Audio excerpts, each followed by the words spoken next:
Je représente effectivement le Parti radical de gauche et je voudrais insister un tout petit peu sur ce point, pas vous faire un cours d'histoire du radicalisme parce que c'est plutôt barbant, mais juste pour souligner la continuité d'engagement radical à Joinville. Pour les plus anciens d'entre vous, il y avait Paul Resch qui était là, il y a eu Marc Verstraete qui a fait 4 mandats et que, bon, il n'est pas là ce soir, mais je veux le saluer, le remercier vraiment pour tout ce qu'il a fait à Joinville, qui est toujours avec nous sur la liste, mais qui ne souhaite plus participer au conseil municipal.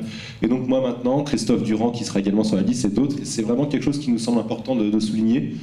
C'est cette continuité, cet engagement au service des Joinvillais, au service de la gauche joinvillaise, la plupart du temps avec les socialistes, comme c'est le cas nationalement pour nous, parfois de manière autonome, mais toujours présent à toutes les élections, en petit nombre numérique, puisque l'évolution de la Ve République l'a voulu, mais toujours là. Jean-François vous a parlé, et Anne aussi, de l'Union. C'est une autre démarche qui est plutôt importante. Vous avez dû voir la multiplication des candidatures à droite, on aurait 2, 3, pourquoi pas 4 listes. Bon, à ma connaissance, je ne vois pas d'autres partis que l'UMP qui est présent sur la liste d'Olivier Daune. Nous, on a les radicaux, les communistes, le Front de gauche, les Verts, les socialistes, la société civile. On est dans une démarche de rassemblement et pas dans une démarche d'émiettement. Alors, certains nous diront c'est facile, vous n'étiez pas aux affaires, vous n'avez pas eu l'occasion de vous diviser, peut-être.